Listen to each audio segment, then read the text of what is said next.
Mesdames et messieurs, bonsoir et bienvenue dans cette deuxième partie de notre entretien avec le Premier ministre, chef du gouvernement, Anatole Koliné-Makosso. Entretien consacré, comme vous le savez, au bilan à mi-parcours des 12 batailles du programme d'action du gouvernement, 2 ans après leur présentation à l'Assemblée nationale.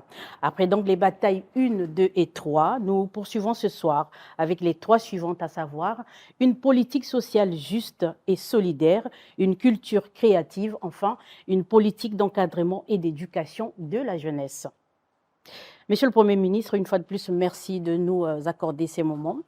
Nous sommes toujours avec Monsieur Albert Mionzukuta sur ce plateau, directeur de publication de la Semaine africaine, et Mekson Foukou Makaya, journaliste économique.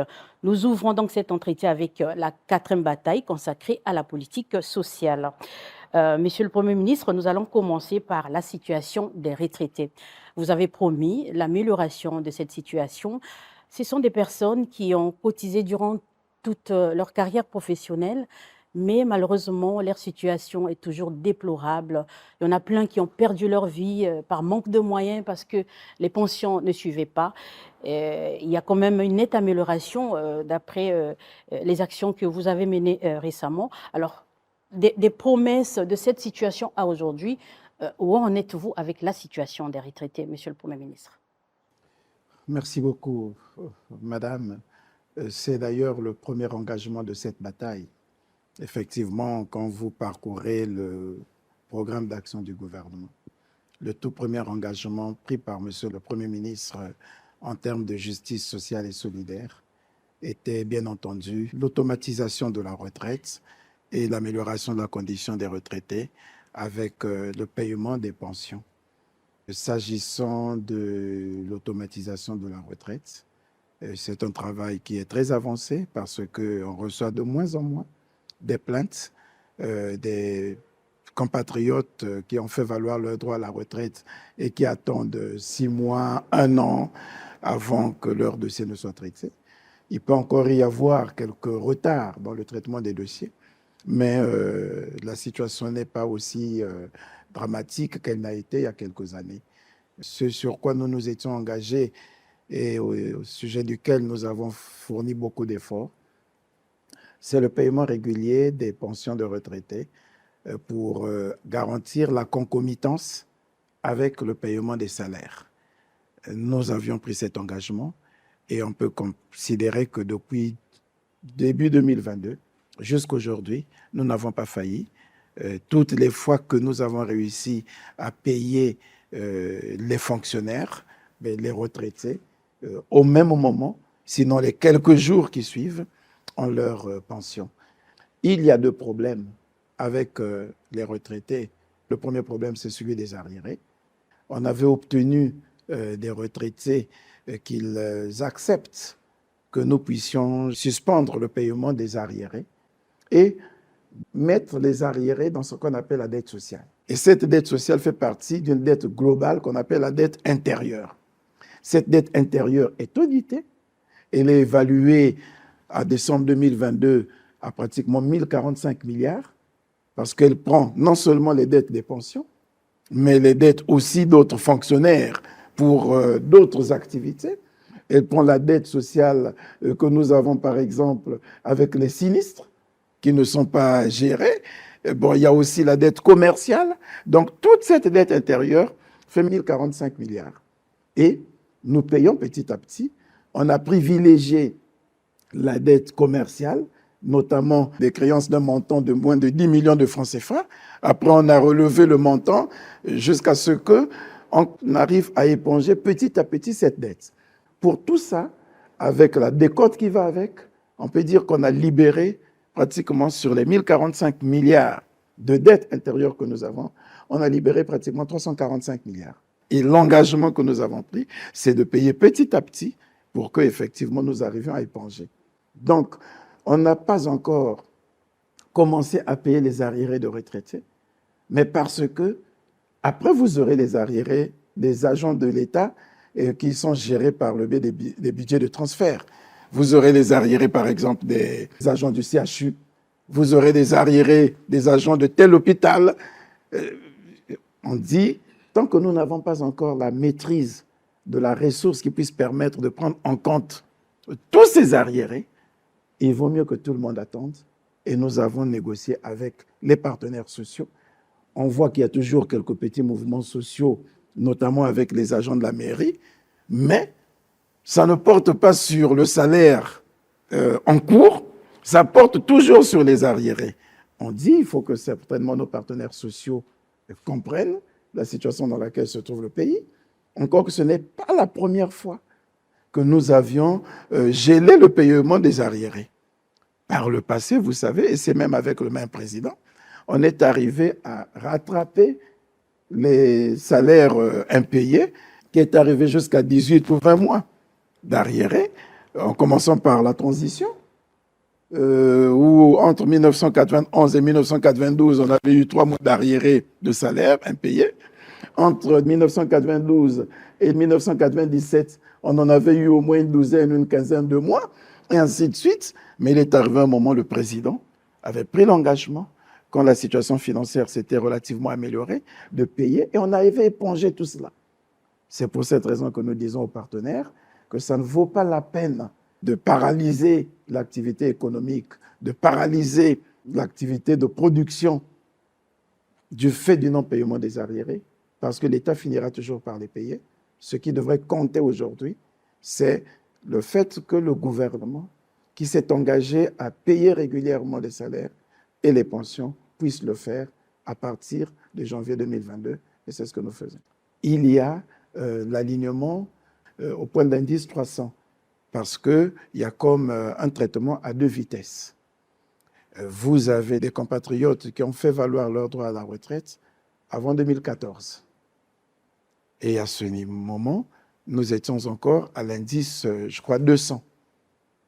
Et entre-temps, lorsque, après les négociations avec les syndicats, le président de la République avait demandé que nous puissions relever le point d'indice des agents de l'État, on est arrivé jusqu'à 300. Ceux qui ont fait valoir leur droit à la retraite postérieurement sont payés à l'indice 300, alors que leurs collègues qui avaient fait valoir les droits à la retraite plus tôt sont payés à l'indice 200. Donc, il y a comme une inégalité de traitement. Et les retraités veulent à tout prix que nous puissions aligner les anciens au même niveau que les autres. Nous avions pris cet engagement. Nous sommes en train de travailler pour le faire. Mais au moment où ils nous faisaient cette réclamation, on ne voulait pas courir le risque de retarder la concomitance du paiement. Donc, nous continuons à négocier avec nos compatriotes pour qu'ils acceptent d'abord de se contenter de l'acquis, et puis le reste, on verra. Avant de poursuivre sur ce point, Monsieur le Premier ministre, je vous invite à suivre un micro-trottoir que nous avons réalisé auprès des Congolais, des retraités qui ont bien voulu donner leurs avis sur cette situation. Je vous propose de suivre donc les réactions des Congolais. Ce que nous avons recherché au niveau du gouvernement, le ministre d'État vient de nous recevoir. On a vu tous les problèmes sur lesquels nous avons mis un cahier de charge, l'harmonisation de la valeur du point d'indice, le paiement des arriérés et arriérages audités depuis 2015, le paiement des arriérés des retraités pris en charge depuis décembre 2019, le 39 mois d'arriérés impayés. Alors, le ministre d'État nous a promis, après négociation bien sûr, qu'ils vont mettre en place un comité pour réaliser des propositions. Nous accompagnerons ces propositions chez le Premier ministre pour qu'on les examine ensemble. Mais ça, moi, on a la pension, ça c'est une satisfaction. Ça, on ne peut pas le refuser, c'est vraiment une satisfaction.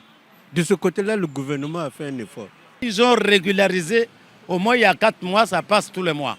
Ça m'a soulagé par rapport aux années passées où vraiment on faisait 4 mois sans pension. Mais au moins, il y a un soulagement.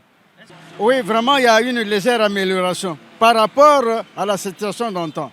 Vraiment, ça, nous remercions le gouvernement pour avoir conjugué des efforts pour songer à la classe sociale que nous sommes les retraités. Mais ça concerne seulement la pension unique. Il n'y a pas d'autres volets sociaux. Ce n'est que la pension. donc chaque fin de mois. Mais nous souhaitons qu'on combine avec les actifs et les retraités. Bon, à peu près, oui, satisfait. Mais on a trop souffert avant. Hein. On a trop souffert. Maintenant, ça va, ça va. Là, on nous a appelé, il paraît, à la CREF pour aller déposer les papiers, de façon qu'on nous paye les arriérés. Il s'agit des arriérages, pas les arriérés. Parce que les arriérages, c'est les états de somme dues où on avait des créances en sorte. Et on n'avait pas payé. On s'était fait recenser. Il y avait une commission qui était la commission de la CREF et la CCA. Ils nous avaient recensé et maintenant là, c'est le paiement. C'est un ouf pour tous les retraités. Parce que vous voyez un peu, malgré le retard de 39 mois qui sont impayés, mais après là maintenant, les pensions coulent chaque fin du mois. En tout cas, aucun pensionnaire ne peut dire que je n'ai pas reçu ma pension. Que ce soit les banquiers, que ce soit ceux qui sont à la main, les numéraires. Donc le tout passe régulièrement. Il n'y a plus de soucis.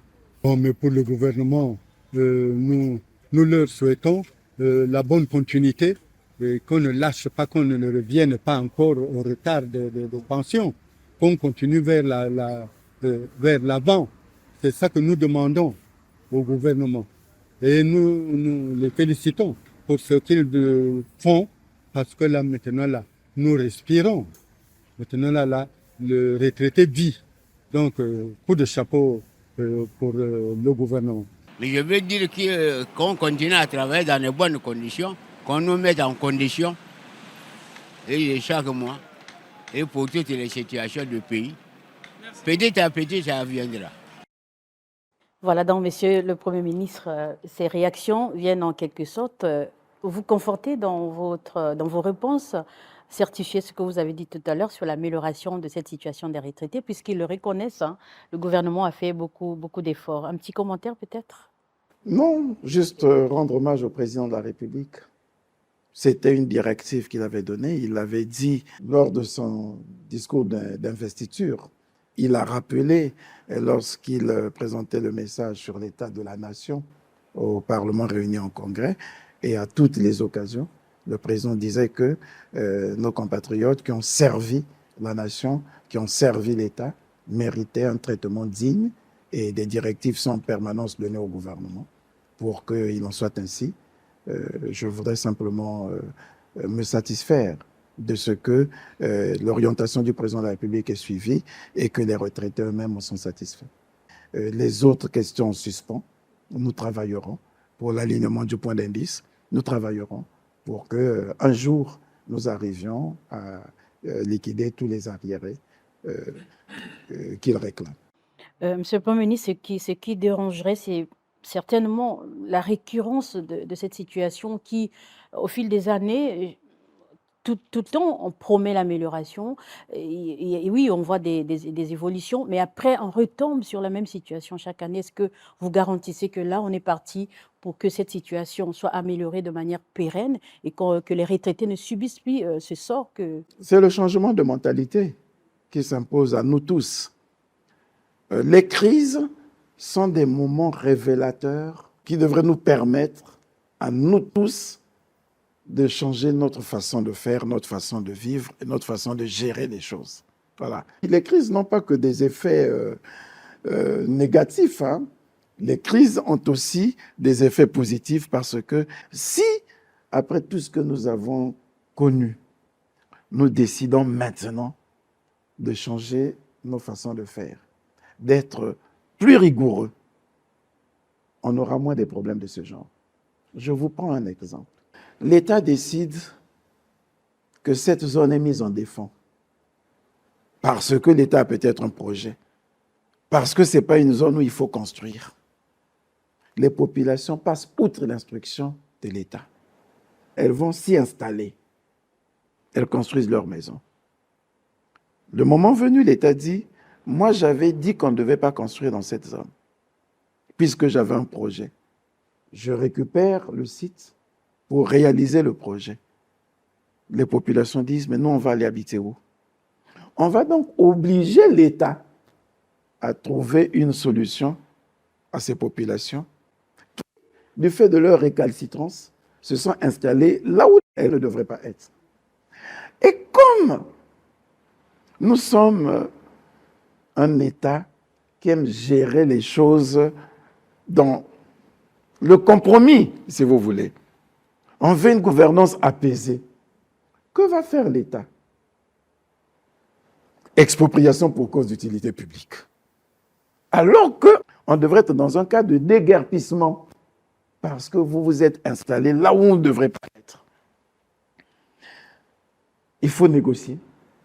Et à ce moment, l'État n'a pas d'argent pour exproprier. Ça fait partie de la dette. Voilà. Ça vient grossir la dette sociale. Et on vous dit qu'il faut payer ces gens. Vous imaginez ce que c'est?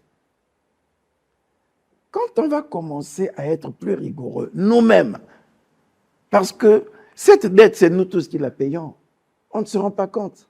Cet argent qu'on va utiliser pour payer la dette, qui ne devrait pas être une dette, devrait servir à financer la santé, l'éducation. Et j'insiste encore sur quelque chose de plus concret que nous voyons tous, les voiries urbaines. Voilà. Nous nous plaignons de l'état de nos villes. Mais l'argent que nous utilisons pour payer des dettes qu'on a imposées à l'État aurait pu servir pour régler ces problèmes. Je peux multiplier des exemples. Voilà. Je peux prendre nos propres comportements. Nos propres comportements. La surfacturation. La complaisance des agents de l'État. On a accordé un marché public à un compatriote, à un entrepreneur, une société. Le projet n'est pas réalisé ou n'a pas été réalisé jusqu'au bout. Les fonctionnaires, en complicité avec l'opérateur économique, établissent le certificat de service fait, font constater que non, c'est fini, et l'État doit à cet opérateur une certaine somme. Ça vient grossir la dette commerciale, la dette intérieure. Et l'opérateur va même au tribunal, parcourt de bureau en bureau, pour se faire payer d'un service qu'il n'a pas totalement accompli. Avec la complicité de nous-mêmes, agents de l'État, l'État est obligé de payer. Et s'il ne paye pas, ça fait partie de la dette qu'il devra nécessairement payer. Donc, dans les 345 milliards que nous avons déjà payés sur les 1085 milliards, il se peut même qu'on y retrouve des créanciers qui n'avaient pas qualité à faire valoir leurs droits. Mais il faut payer. Parce que si vous ne payez pas, il y aura un concert de casseroles. Et vous aurez du mal à distinguer le bon créancier du mauvais créancier. On a besoin d'une gouvernance apaisée. Il faut négocier. Il faut le faire. Donc, madame, pour que nous n'ayons plus à revenir à vivre de telles situations, soyons tous rigoureux. Ne nous permettons plus de telle légèreté, parce que, au bout du compte, c'est nous tous qui payons.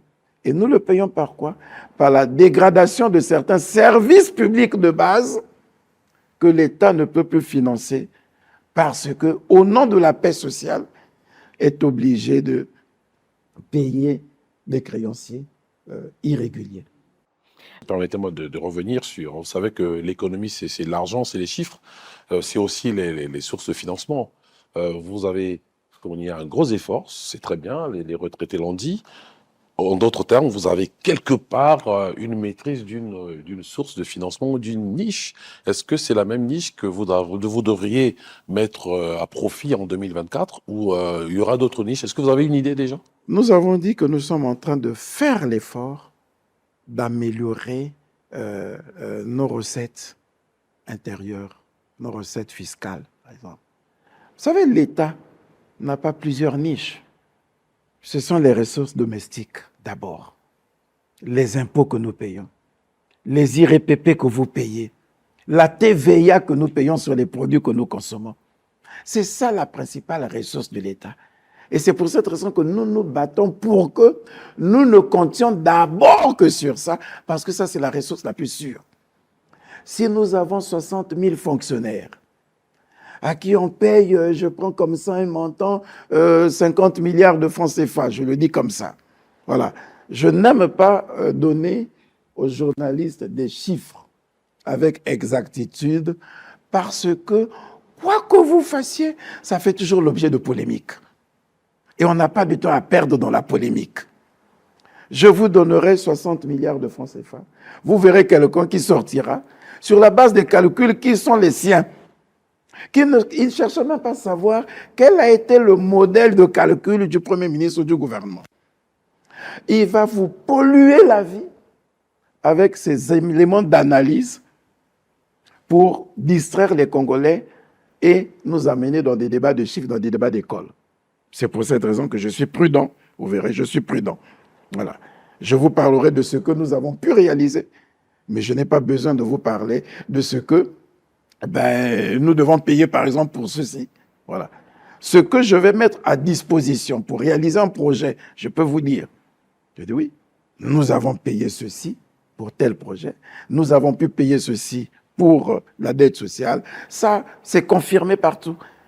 Et si vous voulez contester le Premier ministre, il vous produira le rapport de la Banque mondiale, du Fonds monétaire international, puisque ça vous convaincra plus.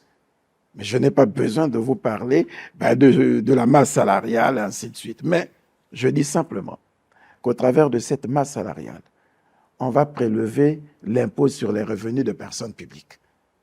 C'est ce qui va constituer la ressource pour l'État. Au travers de ce que nous consommons, on va prélever la taxe sur la valeur ajoutée, la TVA. C'est ce qui va constituer la ressource de l'État.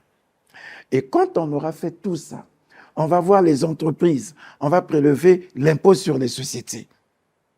On va voir tout ce que nous faisons, les importations, les exportations, on prélève. Et on constitue la ressource. C'est pourquoi on travaille pour cette ressource, parce que c'est la ressource la plus sûre. Lorsque nous disons qu'en 2022, la croissance a été tirée par les ressources hors pétrole, c'est ça, nos ressources domestiques, c'est sûr. Parce que le pétrole, on ne peut pas trop y compter. Aujourd'hui, c'est bien, vous faites des prévisions là, et demain, le baril baisse, vous n'aurez plus rien. Donc, pour nous permettre de garantir la régularité des salaires, des pensions, nous devons travailler durement pour élargir notre assiette fiscale. Des instructions sont données. Je vous ai dit hier que nous n'avons pas encore atteint nos performances. Quoique, en 2023 déjà, les prestations des impôts sont au-delà des prévisions. Mais nous voulons qu'on aille encore plus loin, parce que jusque-là, nous n'avons qu'une capacité de recouvrement de notre assiette fiscale que d'à peine 50 et quelques %.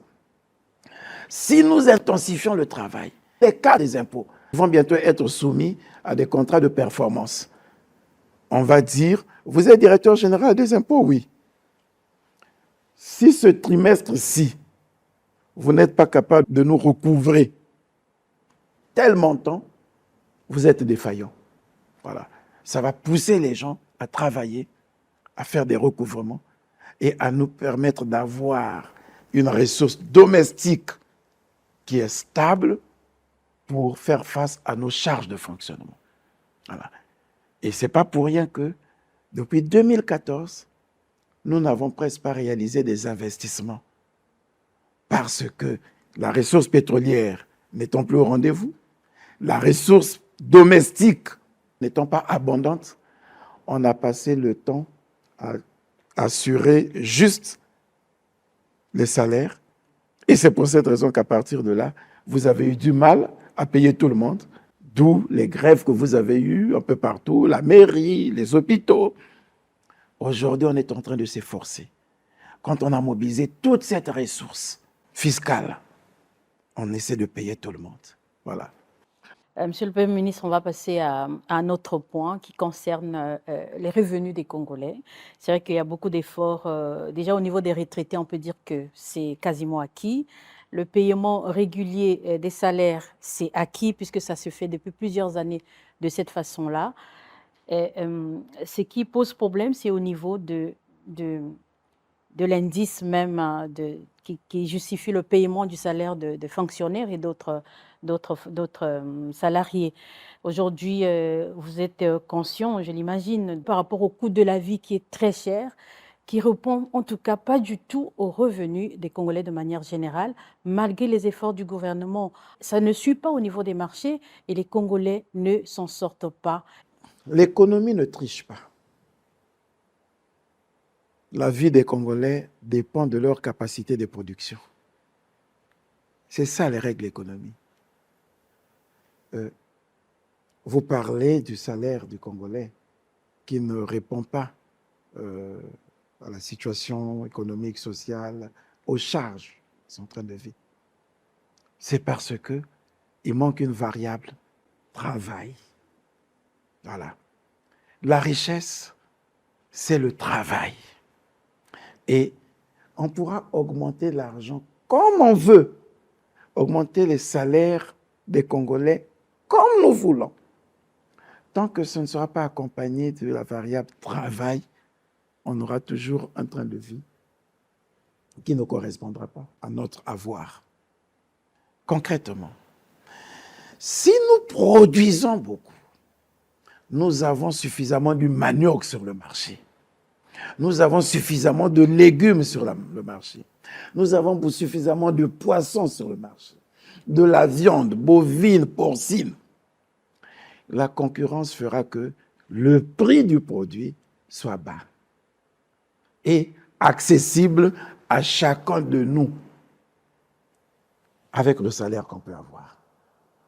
Si je gagne 200 000 francs CFA et qu'il y ait des safou en abondance sur le marché, je ne payerai plus 3 000 francs pour avoir un tas de safou. Je ne payerai pas 2 000 francs pour avoir un manioc qui puisse me permettre de manger avec ma famille. Je payerai moins. Et comme je vais payer moins dans la nourriture, j'épargnerai. Et dès l'instant où je vais épargner au moins le tiers de mon salaire, le banquier m'accompagnera pour que je puisse acquérir un bien immobilier. Le PND, suivant le projet de société du président, a mis la promotion immobilière au cœur de la politique gouvernementale. Donc, on aurait investi dans l'immobilier, on aurait plusieurs appartements, plusieurs logements à bon prix. Les banques qui nous voient épargner nous accompagneront pour que chacun de nous ait un logement décent. Mais la clé, c'est la production alimentaire. Si notre production reste ce qu'elle est et qu'on augmente les salaires, je passe d'un salaire de 200 à 400 000 francs, l'inflation monte. Le produit que vous achetez hier à 1 000 francs va coûter 3 000. Ma maman au marché va dire, mais alors on a augmenté les salaires des fonctionnaires, non? Le produit va coûter 3 000. Et l'augmentation n'aura donc servi à rien. Donc, on n'améliore pas le train de vie, le cadre de vie des populations par le haut, c'est-à-dire par l'augmentation des salaires. On améliore la situation des Congolais par le bas, par la production. Si nous sommes nombreux à produire, le marché régule. Monsieur le Premier ministre, le social, c'est aussi garantir un environnement sain aux populations.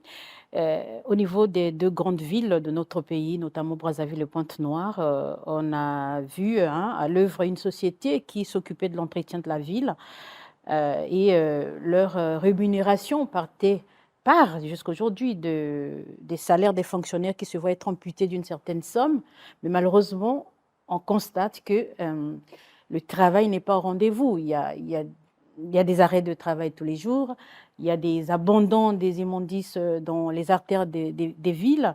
Aujourd'hui, comment se présente cette situation pendant que la somme qui doit faire vivre cette entreprise est garantie par les salaires des fonctionnaires? C'est un des points d'une des batailles. Je crois que c'est la 10e bataille sur l'environnement, je crois. Bon, mais on peut quand même déjà y répondre. C'est aussi le social, c'est le cadre de vie, comme vous le dites. L'idée de départ était de faire en sorte que ces sociétés de ramassage, de traitement des ordures soient payées par le prélèvement auquel vous faites allusion, des fonctionnaires et peut-être des citoyens. La ressource ne répondait pas. Pour payer cet opérateur, il fallait que l'État soit obligé, en plus de ces prélèvements, que l'État abonde pour avoir le montant nécessaire qui devait couvrir l'ensemble des charges liées au service. On l'a fait tant que la situation était normale. Et quelque temps après, l'État a commencé à accuser des difficultés de trésorerie et ne pouvait plus payer. D'où les politiques que nous mettons en place. Au lieu de subventionner le carburant, les sociétés qui produisent le carburant ou de l'électricité pour aider les populations, est-ce que ce n'est pas mieux de laisser les populations payer correctement le prix de leur carburant? Et cet argent qu'on devait utiliser pour subventionner, on puisse s'occuper de l'assainissement du cadre de vie des populations.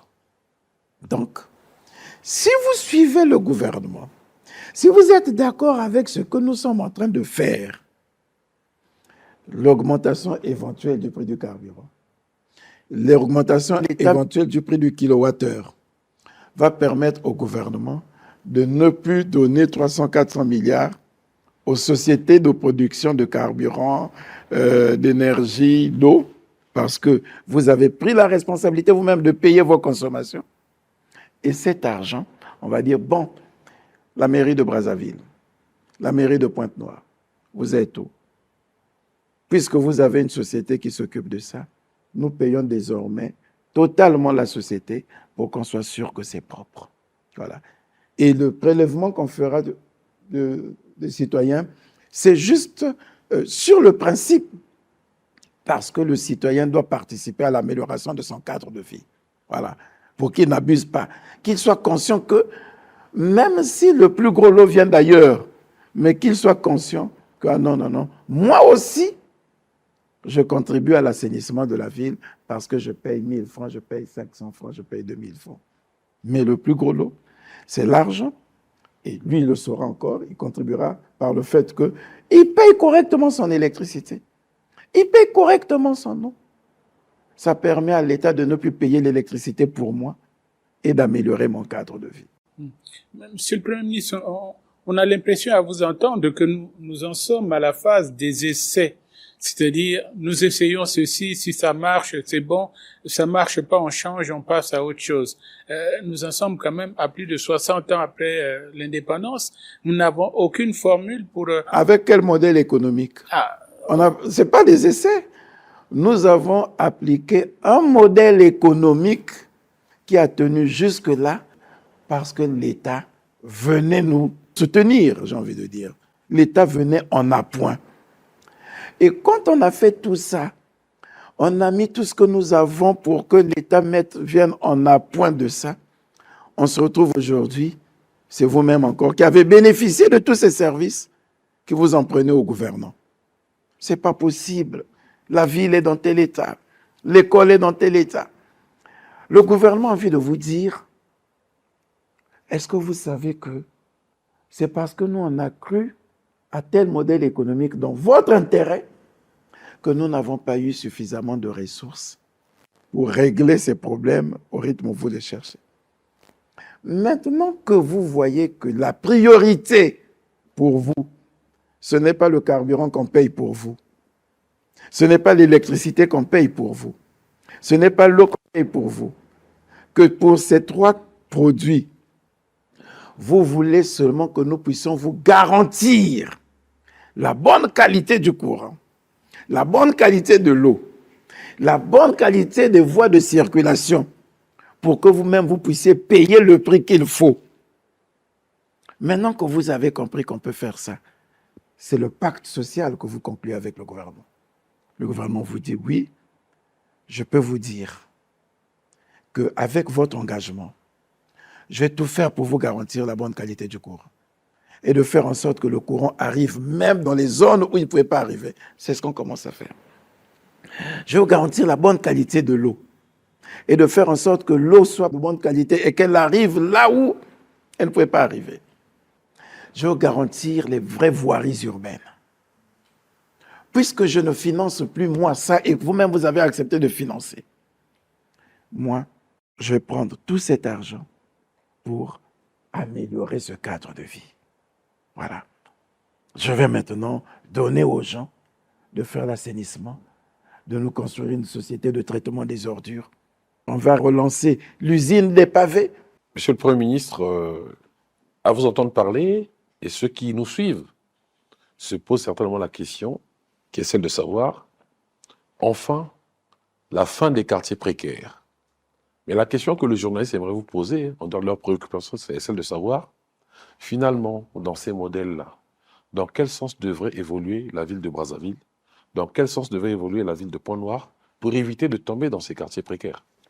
La fin des quartiers précaires avait déjà été annoncée et amorcée par le président de la République avec le projet d'URCAP, développement urbain des quartiers précaires, mais qui avait déjà été précédé par un autre, je crois, le PEDU, en partenariat avec la Banque mondiale. Donc vous voyez d'où remonte la préoccupation du président de la République de mettre un terme aux quartiers précaires. On a tenté une expérience s'agissant du projet d'URCAP avec 4 quartiers. Vous avez vu comment ça a tout de suite changé la physionomie. Et c'est ce qui avait donné les idées au gouvernement de créer l'usine de pavés.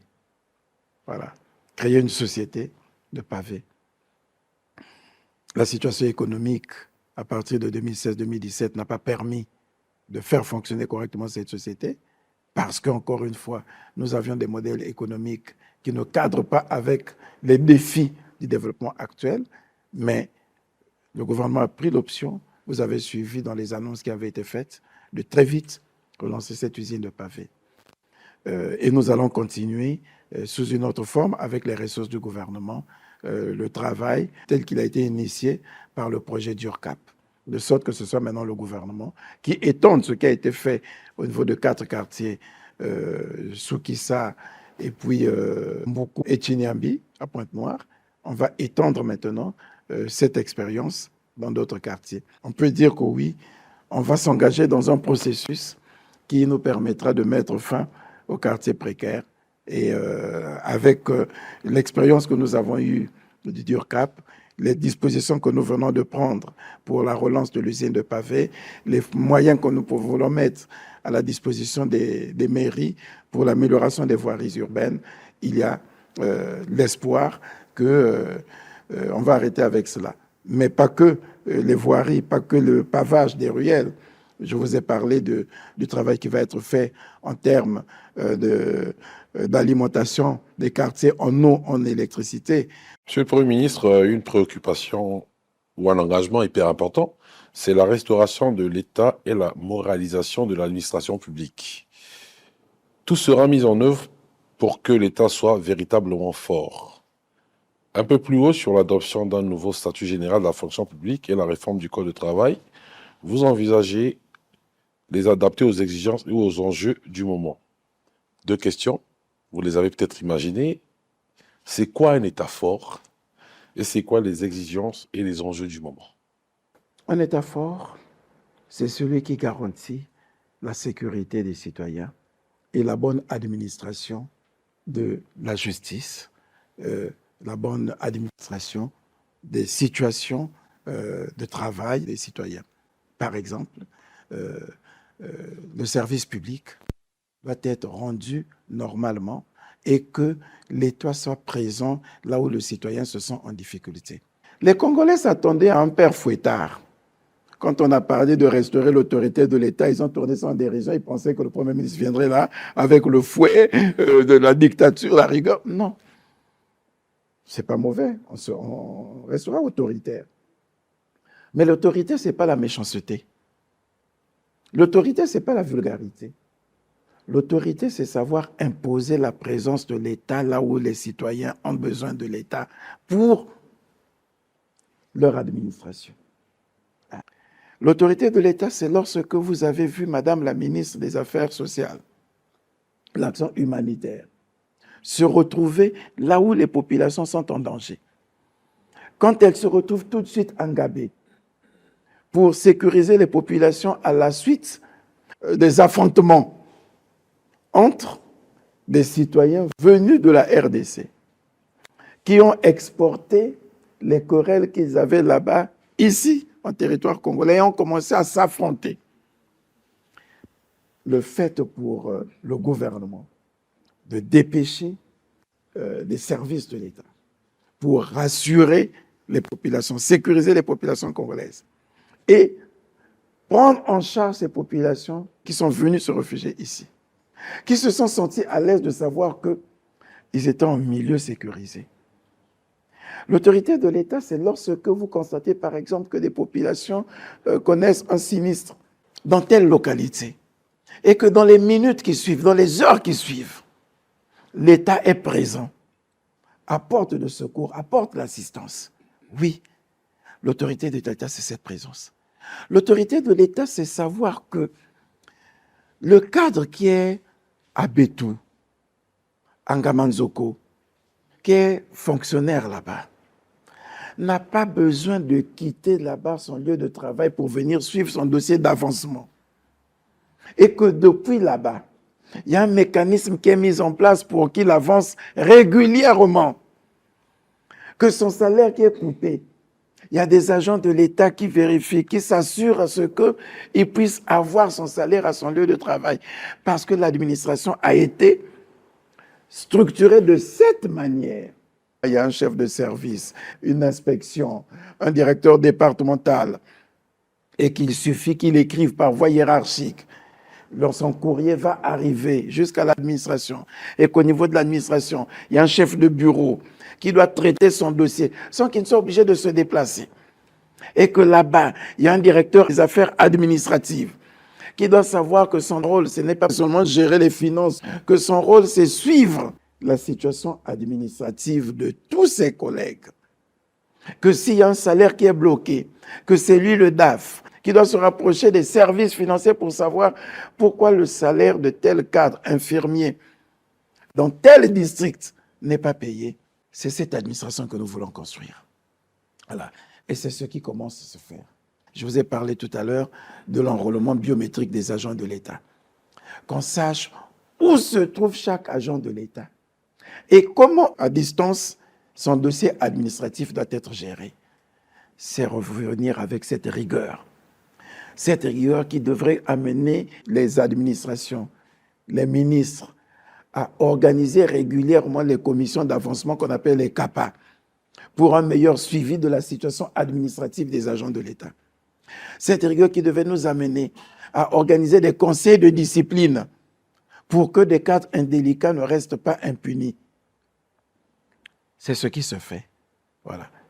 Vous voyez le Premier ministre rappeler un certain nombre de dispositions par des circulaires pour que les gens soient mis au pas, qu'ils retrouvent la vieille administration qui nous a fait grandir et qui a tendance aujourd'hui à disparaître à cause de nos comportements, mais surtout à cause de notre négligence. Négligence. Quand un agent de l'État vient à 9h, 10h au service, est-ce qu'il peut savoir le préjudice qu'il a causé? Je ne dirais même pas à l'État, mais aux autres administrés dont les dossiers sont bloqués sur son bureau parce qu'il attendait simplement son quitus pour qu'ils avancent. Vous avez des agents de l'État qui sont allés à la retraite en étant restés au premier échelon, au deuxième échelon. Vous avez des agents de l'État qui sont allés à la retraite en étant restés stagiaires. Pourquoi? Parce que nous avons été négligents. Parce que nous n'avons pas fait notre travail comme il faut. Celui qui est assigné à cette tâche de suivre l'évolution des cadres de l'administration ne l'a pas fait normalement. Voilà. Il faut qu'on restaure tout ça. Excellence, vous privilégiez le dialogue social pour prévenir et, le cas échéant, régler les conflits sociaux. Vous aviez dit un peu plus haut Pas de grève si celle-ci porte préjudice à la santé et à l'éducation. Je suis curieux de savoir pourquoi seulement ces deux secteurs, santé et éducation, pourquoi pas d'autres? Malheureusement, et vous avez raison de soulever cet aspect, c'est l'un des deux engagements qui ne sont pas encore acquis s'agissant de cette bataille. Voilà. On devrait faire adopter une loi pour mieux régir la grève dans leur pays. Parce que vous imaginez, une semaine d'arrêt de cours, vous ne savez pas les dégâts que ça cause dans la société et le nombre d'échecs scolaires que vous pouvez causer.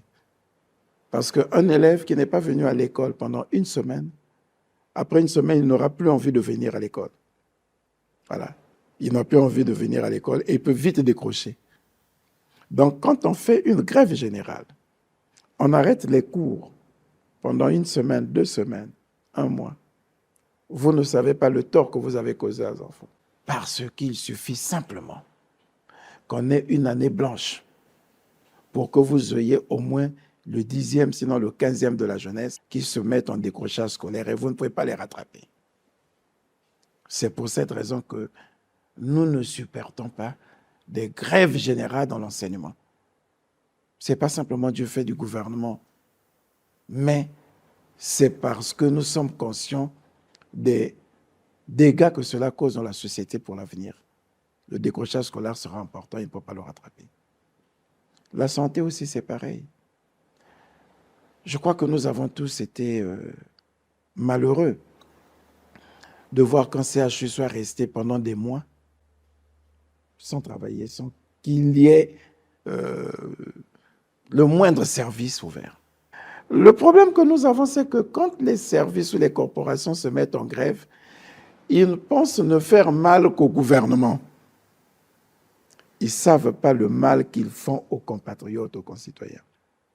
Grève de la mairie, on va bloquer la morgue municipale. Vous savez la douleur que vous causez aux familles qui sont en deuil et qui viennent, ils ne peuvent pas avoir accès. Ils sont restés 2 semaines, ils avaient planifié qu'aujourd'hui, c'est le jour de l'inhumation. Pour se décharger, c'est peut-être un peu cathartique.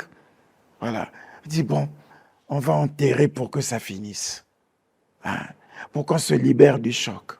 Non, il y a une grève qui vous oblige à continuer à souffrir, à porter cette douleur pendant 1 semaine, 2 semaines supplémentaires. Je ne sais pas si nous voyons ce que c'est. Mais ça ne dit rien aux gens, parce que l'État nous doit de l'argent. Même pas le salaire en cours, mais les arriérés de 2016. L'État nous doit ça, bon, nous paralysons. On dit que ce sont des services pour lesquels nous devons apporter une autre législation, de sorte que vous faites valoir votre droit de grève, mais faites attention aux autres. Cérémonie de mariage. Les parents sont arrivés de partout parce qu'il y a un mariage officiel. Ainsi de suite. Donc les familles sont arrivées. Vous avez programmé, on programme le mariage 2 mois, 3 mois à l'avance, non? Les familles sont arrivées, le couple a tout fait, ainsi de suite. Paf. Non, non, non. Pas de cérémonie de mariage. Voilà. La mairie est en grève. Au lieu de laisser même le maire, ce n'est que le maire qui vient célébrer avec son agent. Non. On bloque les documents d'état civil. Déclaration de naissance. Ouais. 1 mois, 2 mois, la déclaration de naissance. Ça veut dire qu'après 2 mois, cet enfant, pour avoir un acte de naissance, il lui faut un jugement. Voilà. Il lui faut une autre procédure. Mais le parent qui ne connaît pas cette procédure, il va rester comme ça. Cet enfant va grandir sans acte de naissance. Est-ce qu'on a vu ce que c'est? Pourquoi? Parce que je vais faire valoir mon droit de grève. Et le jour qu'on vous a payé, est-ce que vous pourrez être capable de réparer le tort que vous avez causé? Non pas seulement à l'État, mais aux compatriotes. Pourquoi il nous manque de l'empathie? La contestation ne consiste pas simplement à avoir un arrêt de travail.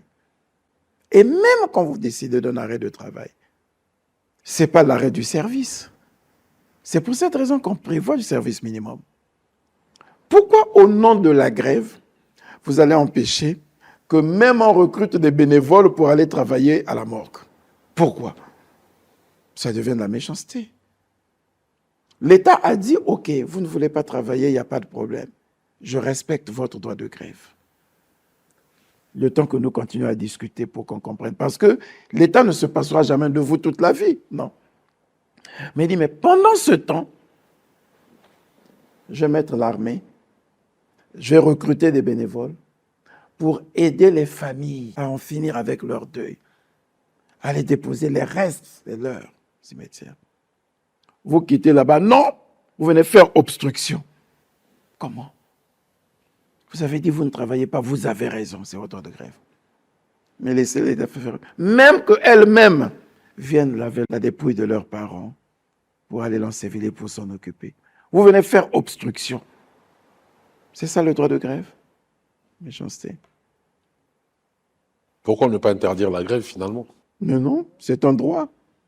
Ah ben c'est un droit, il est reconnu. Nous ne pouvons pas. Est-ce que ce débat au niveau de l'Assemblée nationale, Monsieur le Premier ministre? Le gouvernement est en train de travailler sur un projet de loi.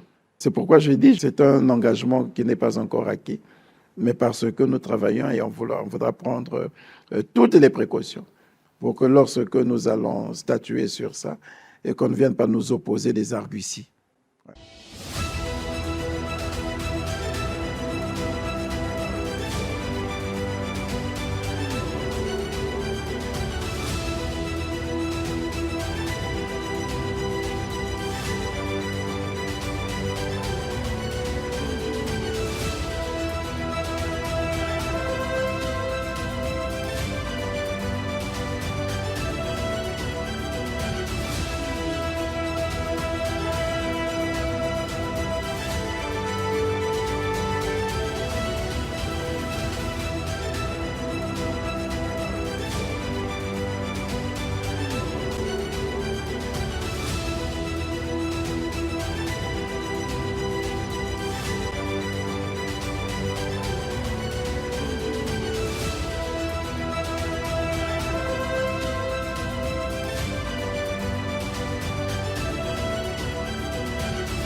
C'était la 4e bataille.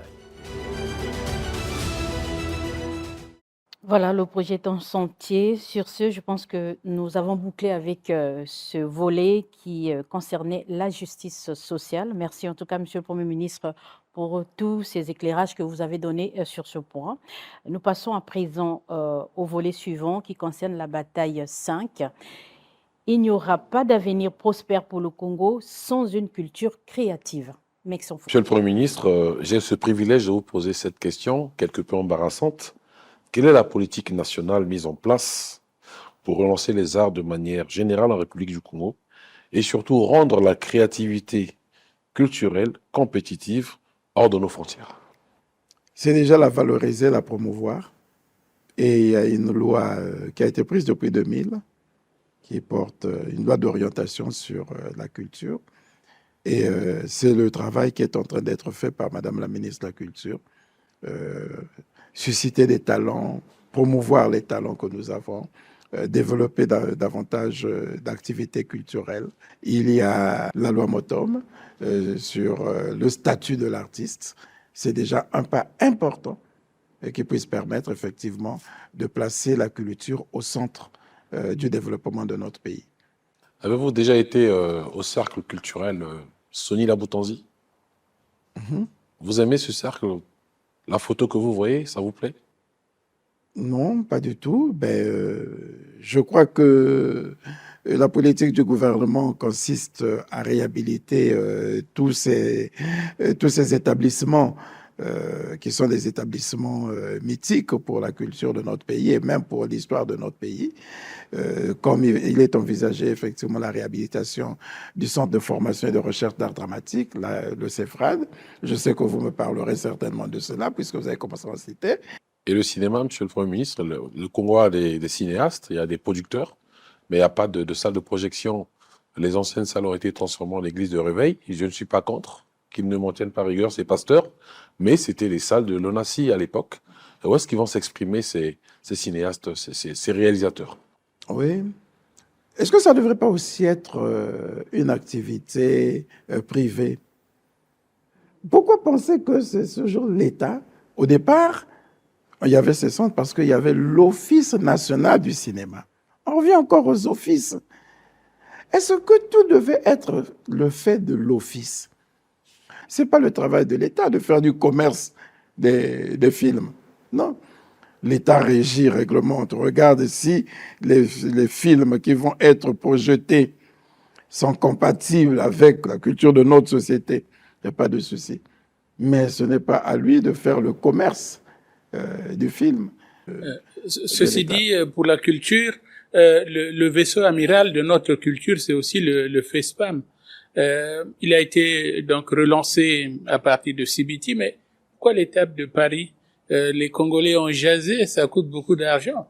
Le festival se déroule ici, au Congo, à Brazzaville, et puis on va le relancer ou célébrer une de ces étapes à Paris. Pourquoi? Parce que de tout temps, la promotion du FESPAM se fait à deux niveaux, au niveau national et au niveau international. De tout temps. C'est peut-être Paris qui a attiré l'attention des gens aujourd'hui, mais par le passé, la promotion nationale du FESPAM au niveau national a déjà été faite dans d'autres départements. À Ouando, à Pointe-Noire, partout. Oui, mais c'est pas ça qui pose problème, c'est Paris. Oui, par le passé, la promotion du FESPAM à l'international a déjà été faite à Cuba, en Afrique du Sud, à Addis Abeba, voilà, à Dakar, par le passé. Le saviez-vous? Non. Aujourd'hui, on l'a fait à l'UNESCO, pour deux raisons. D'abord, souvenez-vous qu'après 1997, après la guerre, nous n'avons pas pu organiser le FESPAM en 1998, puisque la première édition avait eu lieu en 1996. La deuxième édition devait avoir lieu en 1998. On n'a pas pu l'organiser, on était presque en pleine guerre. Il a fallu que l'UNESCO se soit investi pour que nous ayons réussi à organiser l'édition du FESPAM en 1999. Et puis reprendre un moment. Voilà. En 2016, nous n'avons pas pu organiser le FESPAM. Et depuis là, plus rien. Nous venons encore de travailler avec l'UNESCO et on a profité de ce que l'UNESCO a porté le projet des deux Congos sur la rumba pour en faire un patrimoine immatériel et culturel de l'humanité. La rumba, on peut dire que c'est le socle du FESPAM. Le FESPAM étant une institution africaine, la rumba, danse africaine, portée par les deux Congos. Il faut faire la promotion de la rumba. Où pensez-vous qu'on puisse lancer cette reprise du FESPAM après ce sacre de la rumba comme patrimoine immatériel et culturel de l'humanité? Si ce n'est à l'UNESCO. Il s'avère que l'UNESCO a pour siège Paris. Tout ce que les Congolais ont vu. Oui, on est allé à Paris pour lancer la rumba alors que c'est une danse africaine. Mais l'UNESCO est aussi une institution culturelle. La musique, au niveau des Nations Unies, c'est quand même l'UNESCO qui porte la problématique. Et pour toutes ces raisons, quel est le mal à ce que nous allions faire la promotion internationale du FESPAM au siège de l'UNESCO à Paris? Aujourd'hui, nos villes s'agrandissent avec plein de quartiers qui naissent quotidiennement. On a l'impression que l'urbanisation de ces mêmes villes ne tient pas en compte l'occupation saine des jeunes. Parce que les jeunes aujourd'hui manquent d'espace dans ces secteurs-là pour s'émouvoir, pour s'occuper sainement. C'est vrai, c'est vrai. Nous avons pris beaucoup de retard et je n'ai pas honte de vous dire effectivement que sur cette bataille, nous nous étions engagés sur trois domaines.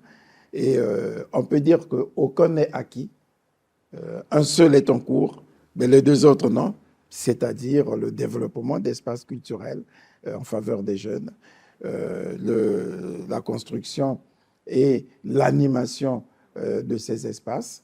Mais ce n'est pas acquis, ce n'est pas parce que le gouvernement ne le veut pas, mais c'est parce qu'on continue à dire que ce n'est pas forcément de la compétence du gouvernement. Voilà. Ce sont des initiatives privées. Le gouvernement s'emploie à réhabiliter les musées. Il en a construit un, il faut l'animer. Le gouvernement s'emploie à créer le cadre d'animation, d'expression culturelle. Mais il faut que les privés se saisissent de cela et se mettent à l'ouvrage. Il nous manque des bibliothèques, oui, il y en a. Mais on fait l'effort d'en avoir dans les établissements scolaires. Voilà. Tous les sites sont pratiquement occupés. Oui. Les aires de jeux. Les aires de jeux, des parcs d'attractions pour enfants, oui. C'est ce qui n'est pas encore fait parce que les défis sont colossaux. En même temps, il faut construire des écoles. En même temps, il faut construire des dispensaires. On ne réussira pas à tout faire. Monsieur le Premier ministre, nous avons toujours été accoutumés à entendre la sonorité ministère de la Culture. Aujourd'hui, vous, peut-être pas vous-même personnellement, mais enfin le gouvernement s'est senti... le président de la République. Le président de la République s'est senti dans l'obligation d'y adjoindre un terme très engageant et très parlant, donc industrie culturelle. Qu'est-ce que cela implique d'abord et pourquoi? C'est la volonté de la diversification de l'économie et de démontrer effectivement que la culture et le tourisme doivent participer totalement au PIB national. Donc, en faire des activités marchandes, des activités économiques, pour que la culture ne soit pas gérée simplement sous l'angle social, où on pensait qu'il suffisait d'aller visiter des musées, où on pensait qu'il suffisait simplement de voir des artistes chanter, mais faire en sorte que ce soit une grande industrie qui rapporte des ressources au PIB national. Voilà. Vous faites partie avec Madame la ministre de la Culture, justement, des tout premiers Congolais à avoir mis le pied dans un bateau de croisière mouillant à Pointe-Noire, donc le MH Vega, il y a 2-3 mois. L'industrie du tourisme a aussi une facette qui commence aujourd'hui à interpeller les consciences en Occident, cette invasion touristique qui est un tout petit peu en contradiction avec la sauvegarde de l'environnement. Est-ce que le gouvernement en est conscient? Oui, ben c'est encadré. On ne va pas encourager le tourisme de masse là où nous avons des parcs protégés, mais on ne va pas non plus cacher, on ne met pas une lampe allumée sur le boisseau. Si nous faisons tous ces efforts de préservation d'espèces fauniques, florales, forestières, quel est l'intérêt de faire en sorte que ça ne soit pas vendu au public curieux qui voudrait bien venir découvrir pour la première fois des éléphants, pour la première fois assister au nourrissage des chimpanzés, voir les espèces que nous avons dans notre pays. Donc oui, on apprendra toujours à concilier développement touristique, préservation de la nature et promotion culturelle.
C'était la 5e bataille.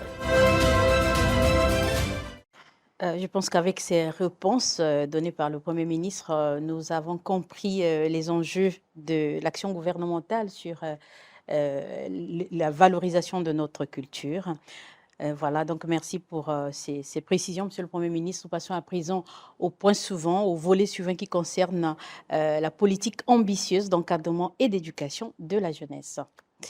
Question, Monsieur le Premier ministre. Après des crises successives et on ralentit le processus de développement, avec lui l'espoir d'une jeunesse qui ne demande qu'à être épaulée, à être accompagnée pour garantir son avenir, sensible donc à cette doléance et s'appuyant à la volonté du Président de la République de placer les questions des jeunes au premier plan de ses priorités, vous vous êtes engagé dans plusieurs projets au nombre desquels la relance du système éducatif et la révision de la loi scolaire et universitaire jugée caduque.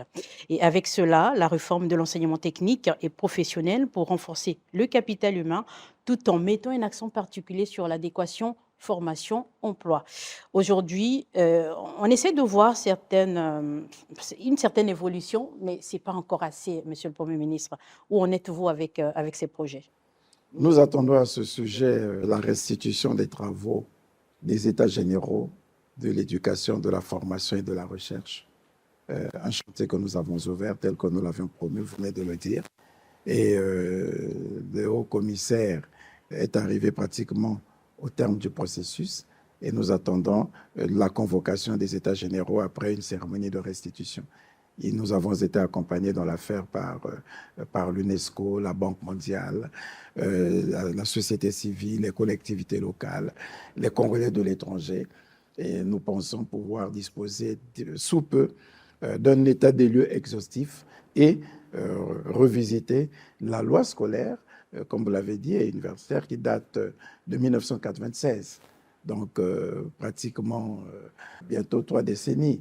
Voilà, donc au terme de ce travail, nous pourrons nous donner une idée exacte de ce que sera désormais le système éducatif tel que le président de la République l'avait souhaité selon les orientations qu'il avait données. Un système éducatif performant, un système éducatif qui garantisse effectivement l'adéquation formation-emploi, un système éducatif qui donne une nouvelle orientation dans le cadre de la prise en main de la situation de la jeunesse, de la capacité de la jeunesse à créer ces conditions d'employabilité, un système éducatif qui soit un système productif et non pas simplement un système éducatif, instructif. Monsieur le Premier ministre, il y a aussi cette pesanteur congolaise de croire que le travail n'est que salarié. Donc, nous avons parlé des artisans dans une émission précédente, mais les jeunes renaclent à de Brazzaville aller travailler à, je sais pas, à Gamboma, à Ango, etc. Je suis d'accord avec eux que le travail doit être salarié. Voilà. Tout travail mérite salaire. Mais est-ce qu'on est obligé d'être seulement employé par quelqu'un? Voilà. Il faut les revenus à entreprendre. Voilà, il faut partir du statut perpétuel de demandeur d'emploi au statut de créateur d'emploi. Il faut promouvoir l'auto-emploi. Il faut que nous apprenions à demander, à former nos jeunes, à savoir qui peut lui-même créer son emploi.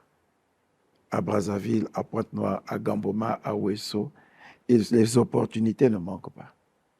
La première opportunité, l'agriculture, avec toutes ces chaînes de valeur que nous avons identifiées. La deuxième opportunité, le numérique, avec tous les startups qui peuvent être créées. Les plus riches aujourd'hui au monde sont des jeunes qui se sont lancés dans le numérique avec les grandes initiatives qui ont conduit à la création de Google, d'Amazon, et ainsi de suite, Facebook. Voilà. Ce sont des jeunes. Donc, c'est bien par ça qu'il faut commencer pour que nous puissions amener les jeunes à quitter ce monde d'assistanat pour intégrer le monde de l'entrepreneuriat. Voilà. De sorte qu'ils puissent se donner des emplois qui vont leur garantir des salaires. Je n'ai pas envie de méconnaître l'effort qui est fait, mais il est encore timide. En 2023, nous avons enregistré pratiquement 1523 entreprises de créer. Mais l'âge, y compris l'âge des créateurs de ces entreprises, est compris entre 24 et 40 ans. Donc, les jeunes ont commencé. Et si vous en avez 1523, ça veut dire que vous avez 1523 emplois qui sont créés au travers de la création de l'entreprise. On demande simplement aux jeunes de se comporter à la fois comme un employé et comme un chef d'entreprise. Que vous vous comportez en employé, donc vous êtes même votre propre employeur. Dans votre gestion, vous devez simplement être rigoureux pour que vous n'absorbiez pas tout le bénéfice que vous pouvez avoir, mais que vous puissiez vous définir un salaire avec le bénéfice que vous avez. Voilà. Et puis, ça vous donnera la possibilité de recruter un autre jeune, ça vous donnera la possibilité d'accueillir un jeune en stage. Vous vous engagez aussi à moderniser l'université Marien Ngouabi et à affirmer le caractère panafricain de départ de l'université Denis Sassou Nguesso. Où est-ce qu'on en est? Je n'ai pas encore vu un premier pinceau sur les murs de Bayardel qui sont restés aussi vieux que nous les avions laissés. Et aussi, Monsieur le Premier ministre, j'en profite, l'université de Pointe-Noire, tant vantée, on a vu des travaux en cours. Aujourd'hui, on ne sait pas. On n'a pas encore de travaux. Bon. Je dis la vérité, on n'a pas encore de travaux, mais nous avons adopté la loi. On attend. Nous avons identifié le site et les entreprises devraient soumissionner. L'étude architecturale est en train d'être finalisée. Et à partir de ce moment, on verra le démarrage des travaux de l'université de Pointe-Noire. C'est un engagement du président de la République après le lancement de l'appel d'offres pour démarrer les travaux. Au niveau de l'enseignement supérieur, la situation de l'amélioration des conditions d'études, notamment à l'université Marien Ngouabi et Denis Sassou Nguesso, se dessine très bien. À Pointe-Noire, il y a des projets en cours, mais on constate qu'au nord, il y a quasiment aucun établissement supérieur, aucun projet dans ce sens. Est-ce qu'avez-vous, vous y avez pensé, Monsieur le Premier ministre? Non, ce n'est pas qu'il n'y a rien dans les autres départements. Il y a par exemple l'université inter-État Congo-Cameroun dans la Sanga à Ouesso, qui forme dans les domaines de l'agroforesterie, de la communication et qui a ouvert ses portes depuis pratiquement 2021 et qui fonctionne normalement. Donc, on souhaiterait en avoir davantage dans les autres départements. Mais ça, c'est déjà un exemple pour dire que la formation ne s'arrête pas à Pointe-Noire, à Bière, à Brazzaville. L'enseignement supérieur a lieu, y compris dans les autres départements du pays. Je ne voudrais pas vous parler de l'Institut de l'Outima que nous avons en gestion avec la Namibie. Voilà. Et la question sur la modernisation de l'université Marien Ngouabi et la situation de l'université de Denis Sassou Nguesso. Bon, la vocation panafricaine de l'université Denis Sassou Nguesso de Kintélé n'est plus à démontrer. On a ouvert des établissements de référence. Les concours sont organisés. Donc, on peut dire que c'est ouvert à toutes les nationalités. Il y en a qui postulent, qui passent leur concours et qui pourraient, s'ils sont admis, intégrer. L'université Marien Ngouabi, nous avons un retard de la rénovation. Nous devrions commencer par réhabiliter les campus parce que les conditions d'hébergement des étudiants dans ces campus se laissent à désirer. Madame la ministre de l'Enseignement supérieur y travaille, comme elle est en train de travailler pour finaliser ou bien procéder à l'ouverture de l'autre amphithéâtre, Jean-Baptiste Atilota, pour que effectivement cet amphithéâtre soit mis au service des étudiants. Très bien, Monsieur le Premier ministre. Alors, nous pensons que l'encadrement des jeunes passe aussi par le sport. Vous avez promis, Monsieur le Premier ministre, l'instauration de compétitions tournantes et l'organisation régulière de manifestations sportives. Jusqu'à aujourd'hui, on n'a rien vu. Et une question se pose également sur la réalisation de ce projet. Et quand on sait que aujourd'hui, quasiment la plupart de nos infrastructures sont à l'abandon, sinon en ruine.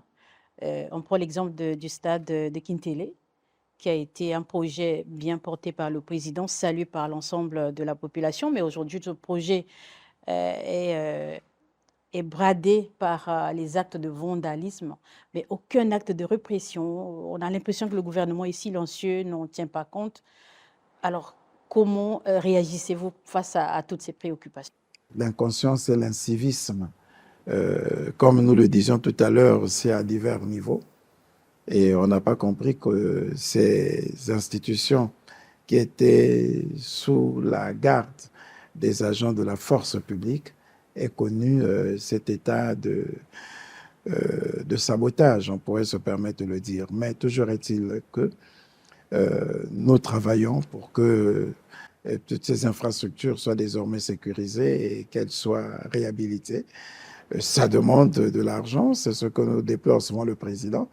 On est dans ce cycle infernal de construction, déconstruction, reconstruction. Nous travaillons pour que ces infrastructures que le président avait bien voulu offrir aux jeunes à l'occasion du cinquantenaire des Jeux africains, et bien entendu, dans la volonté de mettre en œuvre un programme de développement de la jeunesse et de développement du sport dans notre pays, que ces infrastructures soient désormais mieux gérées. Et le ministre de la Jeunesse et des Sports travaille dans ce sens-là. Toujours est-il que nous réfléchissons pour une mise en concession de ces structures, si tant est que les collectivités locales, les fédérations ne travaillent pas à une gestion optimale des infrastructures qui ont été mises à la disposition de la jeunesse. Je rappelle que s'agissant de l'enseignement supérieur, il y avait un engagement qui portait sur l'ouverture de l'école normale de formation initiale et continue des enseignants de Muyonzi. Voilà. Et vous pouvez vous satisfaire de ce que l'engagement qui avait été pris d'ouvrir cette école très vite a été tenu. Voilà. L'ENFIS est ouvert. Les formations continuent ont commencé et certainement l'année prochaine, on assistera à l'ouverture des formations initiales. Vous pouvez donc remarquer que pour cette bataille d'encadrement de la jeunesse, le gouvernement est à la manœuvre jusqu'à réfléchir sur la possibilité de reprendre en main les jeunes en conflit avec la loi qui posent des actes de banditisme partout dans le pays, à Brazzaville, à Pointe-Noire et dans les autres départements, et envisager leur rééducation au travers d'une justice restaurative avec la rénovation des centres d'Aubeville et de Madingou. C'est peut-être une problématique que nous aborderons dans l'une des batailles qui porte sur la sécurité. Voilà. Je peux dire que concernant ce travail d'encadrement de la jeunesse, concernant cette bataille, nous avons pris pratiquement 6 engagements, et 6 engagements de taille. Voilà. Et sur les 6, vous avez 2 qui sont totalement acquis. Vous avez 3 qui sont en cours d'acquisition. Et un engagement que nous n'avons pas pu tenir jusque-là, c'est celui qui concerne la gestion optimale des infrastructures sportives avec l'implication des collectivités locales et des fédérations.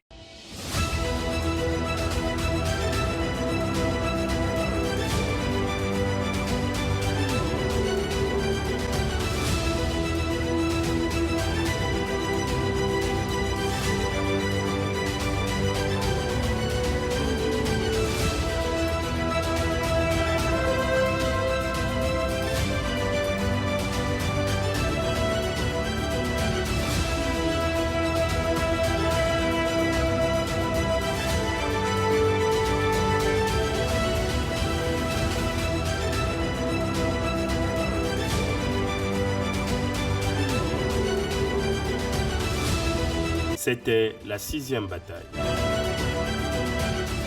Voilà, mesdames et messieurs, qui met un terme à cette deuxième partie de ce grand entretien que nous réalisons avec le Premier ministre chef du gouvernement sur le décryptage des 12 batailles de l'action du programme du gouvernement. Merci en tout cas pour votre attention. Nous étions avec les batailles sur la politique sociale juste et solidaire, une culture créative et une politique d'encadrement et d'éducation de la jeunesse. Prochaine émission, nous allons aborder les batailles 7, 8, 9, 10, 11 et 12, à savoir la paix et la sécurité, bien d'autres jusqu'à la gouvernance comme dernière bataille. En tout cas, merci pour votre présence. À très bientôt.